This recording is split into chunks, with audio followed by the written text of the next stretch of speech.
Before you scroll, let me say this. Some of you are smiling in public and silently falling apart in private. You're holding it together for your family.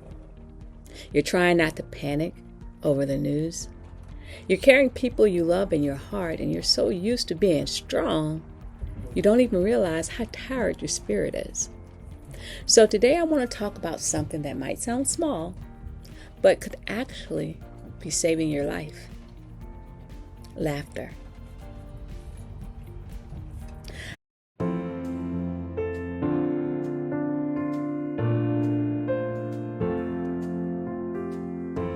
Hi friend, welcome back to Ways of Change. I'm Vanessa, and this is day 64 of showing up consistently every day for the next 100 days. Well, actually for 100 days. So I have about 40 something to go. I'm sharing the real-time journey of my overseas job hunt, reinvention, faith, and everything I'm learning in the middle. And today we're talking about something that doesn't always get enough respect in life, in stressful seasons, or even in serious conversations. We're talking about laughter. Not pretending, not bypassing pain, not acting like life isn't lifing. I mean real laughter, the kind that loosens your shoulders, that interrupts your spiral, that kind that reminds your nervous system you're still alive, you're still here, and there's still joy available to you. Because sometimes the most healing thing you could do in a heavy season is laugh. And I've really been thinking a lot about that lately. I wrote a post today on LinkedIn about military spouses being the backbone of the military and not getting the credit they deserve. It's been sitting heavy on my heart ever since my daughter and her family left for Germany last month.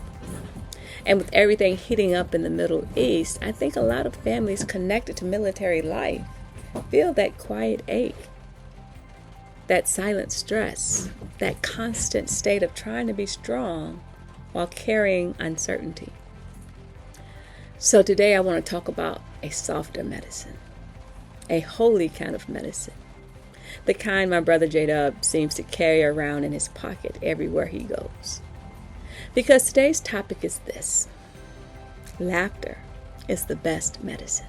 And sometimes laughter is what helps you survive the chapter you haven't fully made sense of yet.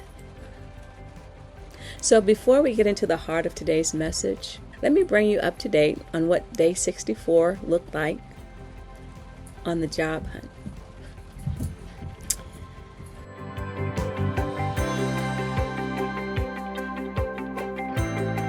Today I submitted an application for a health education position in Rota, Spain. And every time I apply for one of these overseas roles, it feels like I'm dropping another seed into the ground. I don't always know which one is going to bloom. I don't know which application is going to get a call back, or which one is going to get silenced, or which one is going to end with a not referred. But I'm still planting, and that's what the season has required of me.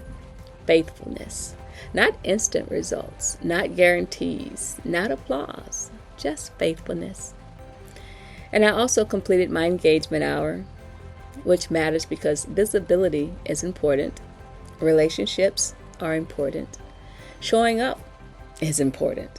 Even when you don't feel especially proud, even when you're tired or still waiting on your own breakthrough. And today's post was about something that's been weighing on me. Military spouses. I wrote about how they're so often the backbone of military life, yet so frequently under-acknowledged. They hold families together through deployments, relocations, uncertainty, changing schools, interrupting careers, loneliness, reinvention, and the emotional labor of staying steady when everything around them keeps shifting. That post came straight from my heart because this season has made it feel even more real. Watching my daughter and her family leave for Germany brought up so much emotion for me. It was pride, love, concern, distance, adjustment. And underneath all of that, this deep awareness that military families carry so much more than people see. And with the tensions rising in the Middle East, it adds just another layer. Another layer of concern, Another layer of, Lord, cover them. A layer of realizing that even when you're not the one wearing the uniform, you could still be carrying the weight of what that uniform represents. So yeah, today's post was about military spouses. But honestly, it was also about sacrifice. About that invisible labor, the kind of strength people rarely clap for. And maybe that's part of why today's topic matters so much. Because when people are carrying that much, sometimes laughter is not small. Sometimes laughter is survival. And that brings me to what I really want to sit with today, because life can be so serious so fast, heavy so fast, uncertain so fast. And when that happens, sometimes we forget that joy is still medicine too. This dog.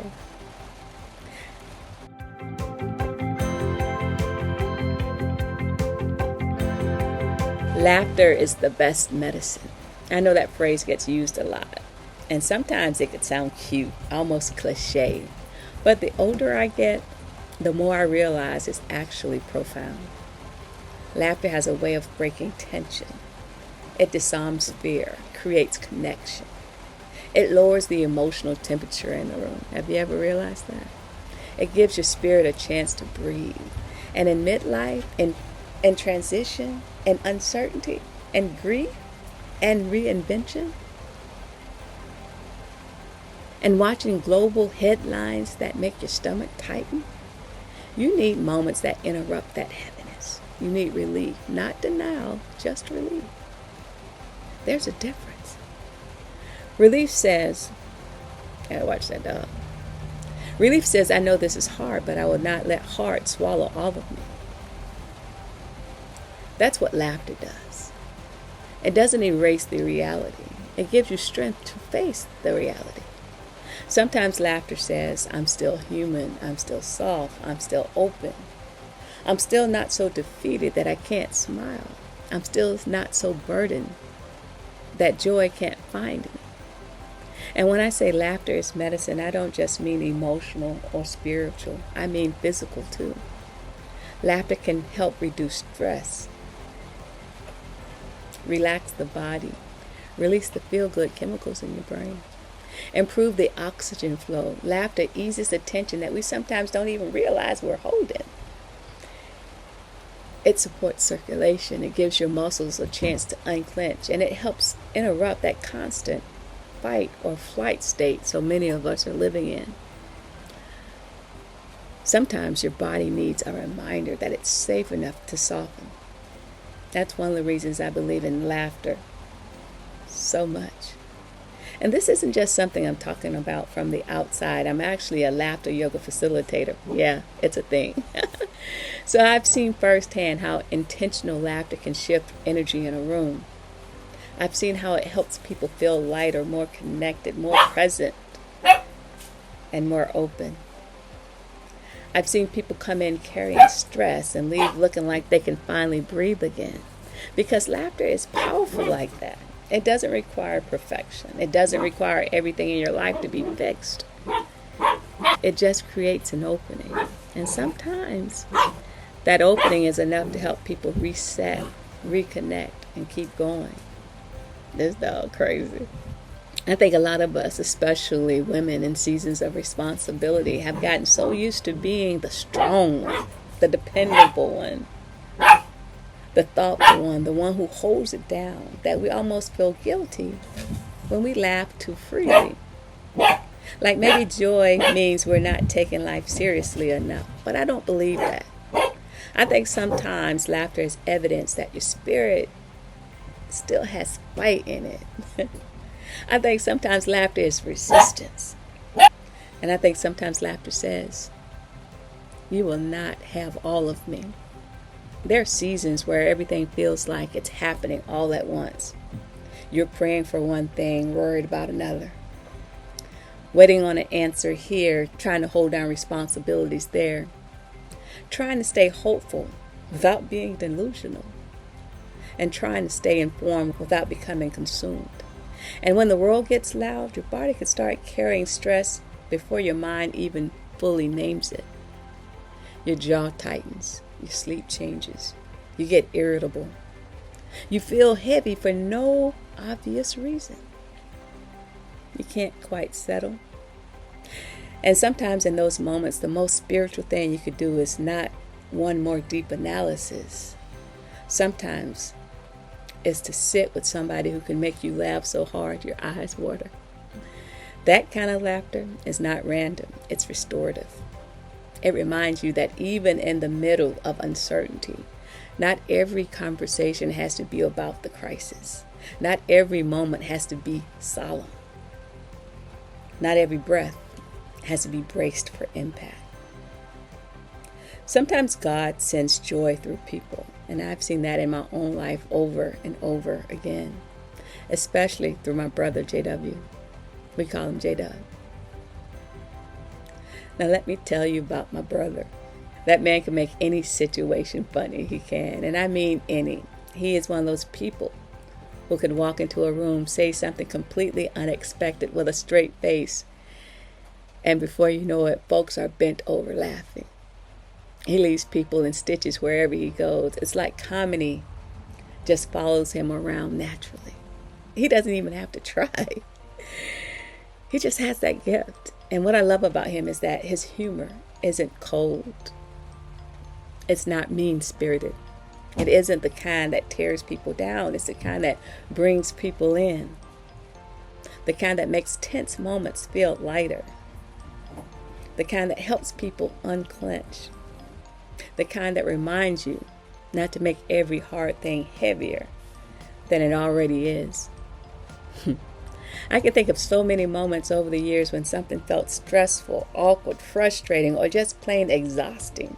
And somehow J-Dub would say one thing, make one face, tell one story, or point out one hilarious detail that nobody else noticed. And suddenly the whole mood shifts. Not because the issue disappeared, but because laughter made it easier to carry. And that's a gift, a real gift. Some people bring strategy into the room. Some people bring peace. Some people bring wisdom. Some bring solutions. JW, he brings laughter. And laughter in its own way is a solution too, because sometimes the problem in the room is not that nobody knows what to do. The problem is that everybody is so tense, they can't access perspective. Laughter gives perspective back. It says, hold on, take a breath. This moment is real, but it's not the whole story. And I've always admired that about him. He can find the funny without disrespecting the moment. That's a rare gift.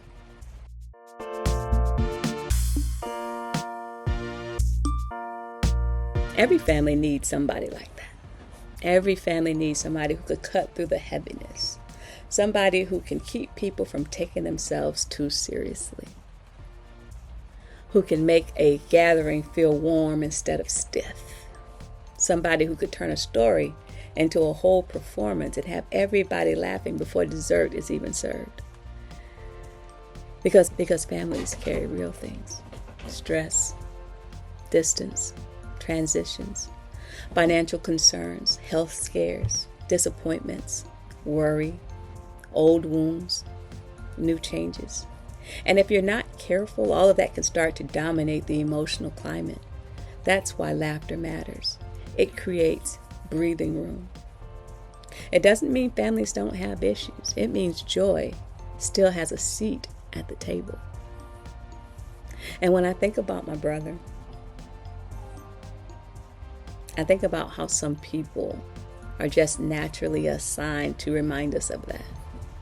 They remind us that even when life is serious, we don't have to become joyless. That's important. Because some of us have gotten so used to coping, surviving, and pushing through that we forgot how healing it is to just laugh from the belly. Not a polite smile, not a courtesy chuckle,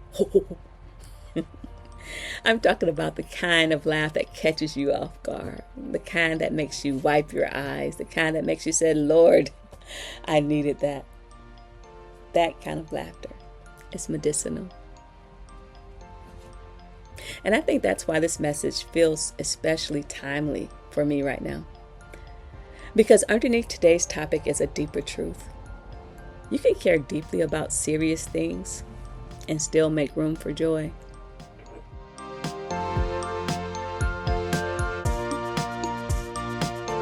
I want to stay here for a minute because I know somebody watching this may be in a heavy season right now. Maybe your child is far away. Maybe your spouse is deployed or gearing up for deployment. Maybe your family is in transition or you're navigating uncertainty in your career. Maybe this news cycle has your nerves on edge and you feel like you're carrying too much and nobody can tell by just looking at you. I get it. And I'm not saying laughter solves all of that, but I am saying it helps. I'm saying it creates oxygen. I'm saying that there are moments when a funny phone call, a silly memory, a sibling who knows how to crack a joke, an old family story, or even laughing at yourself can keep you from sinking too far into the emotional undertow. And in this season, I think we need to be intentional about that. Not because we're shallow, not because we're avoiding reality, but because we are wise enough to know that constant heaviness is not sustainable. Your spirit needs moments of relief. Your body needs moments of ease. Your mind needs interruption from the doom loop. And sometimes that interruption sounds like laughter echoing through the room. And that brings me to today's scripture.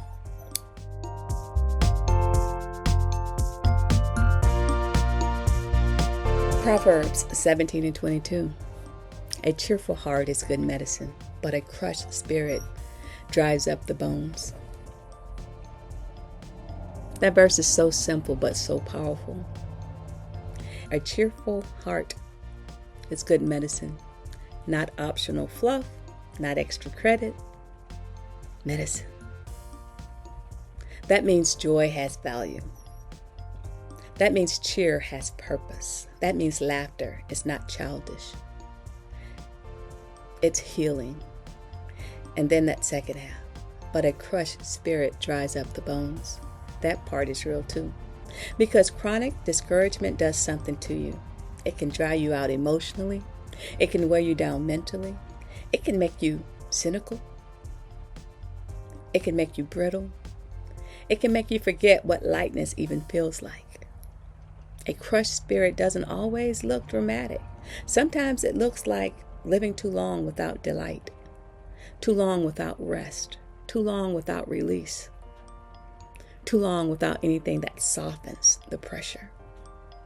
And this verse reminds me that protecting your spirit matters.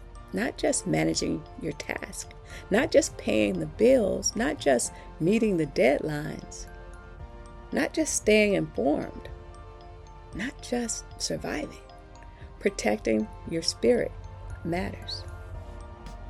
And one way we do that is by letting joy in on purpose, by letting laughter in on purpose, by refusing to glorify emotional dryness as maturity. Oh, stuck in the mud, people. Because some of us were raised to think seriousness equals wisdom, but that's not always true. You could be wise and still laugh, deep and still laugh, faithful and still laugh, strong and still laugh, concerned and still laugh. A cheerful heart is good medicine. That means joy belongs in the healing plan. I also think faith and laughter go together more than people talk about. Sometimes faith is laughing because you know this hard chapter will not get the final word.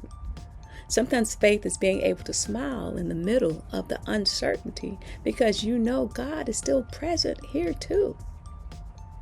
Sometimes faith says, I don't know how this is all going to work out, but I trust the one who's holding me together while it does. And that trust creates room for joy, not fake joy, not forced positivity, but real joy, y'all. The kind that coexists with concern, the kind that lives next door to responsibility, the kind that can sit in the same room as grief and still say, there's goodness here. That's mature joy. And mature joy is powerful.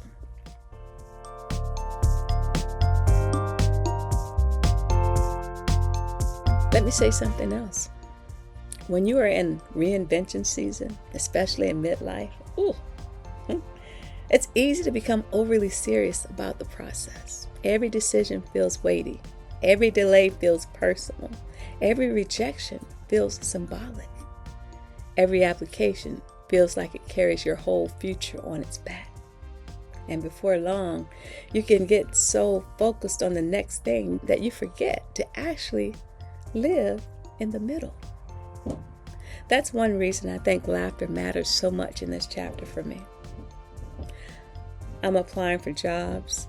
I'm envisioning a different future. I'm holding family close while also adapting to this distance. I'm paying attention to world events. I'm building, praying, hoping, adjusting. And if I'm not careful, I can become so consumed with the weight of all of that I miss the medicine available right now. A funny memory. A sibling who can make you laugh till your stomach hurts. A moment of silliness. A reminder not to carry every thought like a 50-pound dumbbell. Sometimes healing doesn't arrive as a breakthrough. Sometimes it arrives as a laugh.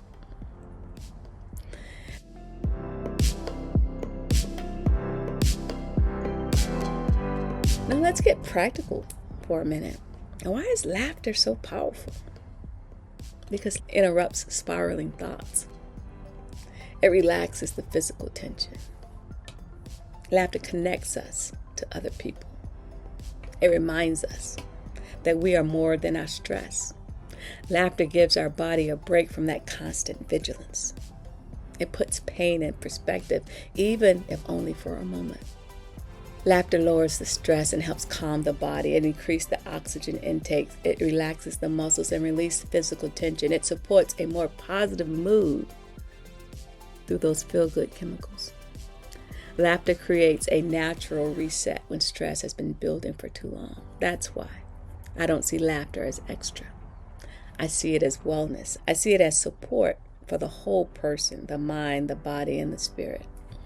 Especially for women who carry so much mentally. We're often processing 10 layers deep. Kids, careers, faith, finances, our future, health, purpose, and our people. And when that mental load is nonstop, laughter can become a reset. Not because it fixes everything, but because it softens the grip of everything. That matters more than people realize. Laughter is not a distraction from healing. Sometimes laughter is part of the healing. And as a laughter yoga facilitator, that's one of the reasons this work means so much to me. I would truly love the opportunity to bring laughter into your organization through a wellness session, staff event, a workshop, or a group experience that helps people release stress, reconnect, and breathe a little easier. Because sometimes what a team needs is not just another meeting. Sometimes they need a moment to exhale.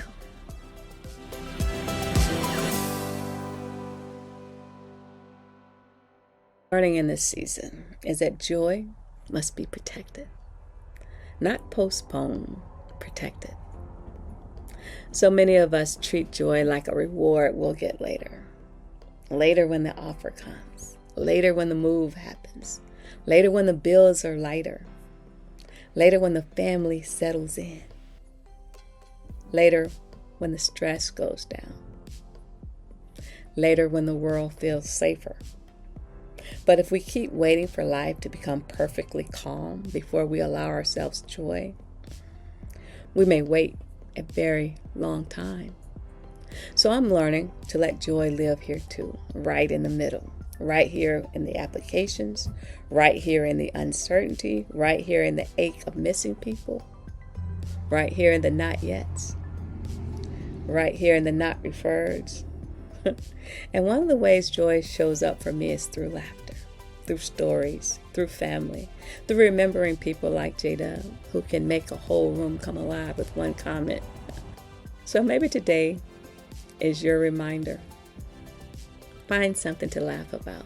Call the person in your life who always knows how to lighten the room. Watch the old video that always gets you laughing. Remember the family story that still takes you out. Let yourself laugh without apologizing for it. You are not betraying your burdens by laughing. You're giving your spirit medicine. And maybe that's exactly what you need today. Not another lecture. Not another productivity hack. Not another reminder of what's at stake. Maybe today you just need medicine. A cheerful heart is good medicine. Let that be enough for today. So y'all, that's day 64. Today I applied for the health education position in Rota, Spain. I completed my engagement hour and I posted about honoring military spouses because they truly do carry more than most people see. And in the middle of all that, today's reminder is simple. Laughter is not shallow. Laughter is healing. Laughter is medicinal. If your school, team, nonprofit, or organization is looking for a fresh and meaningful wellness experience, I'd love to connect. And if you'd like to stay connected with me beyond YouTube, connect with me over on LinkedIn. That's where I share more real-time reflections on reinvention, wellness, faith, career transitions, and what it looks like to keep showing up in seasons of change. Thank you for being here with me on this journey. I'm Vanessa, and this is Ways of Change. I appreciate you. I'll see you tomorrow for day 65. Bye now.